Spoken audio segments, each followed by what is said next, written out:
الحمد لله رب العالمين، والصلاة والسلام على رسول الله وعلى آله وصحابته أجمعين.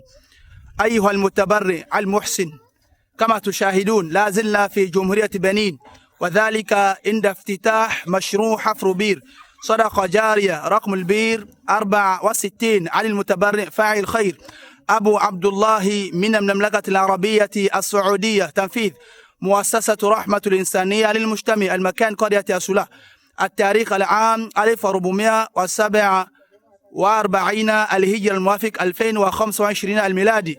ما شاء الله تبارك الله. قال سبحانه وتعالى: الذين ينفقون في السراء والضراء والكاظمين الغيظ والعافين عن الناس والله يحب المحسنين. وقال صلى الله عليه وسلم: أفضل الصدقة سقي الماء. أيها المتبرع المحسن، ما شاء الله تبارك الله، كما تشاهدون إنما هذه القرية كان من قبل ليس فيها أي بير، وقد وجدوا هذا البير والحمد لله رب العالمين. فالله تبارك وتعالى نسأل أن يبارك فيكم وفي كسبكم وجزاكم الله كل خير. التكبير ثم التكبير. الحمد لله رب العالمين. ما شاء الله أهالي هذه القرية فرحين مستبشرين لوجود هذا البير في هذه القرية. فالله تبارك وتعالى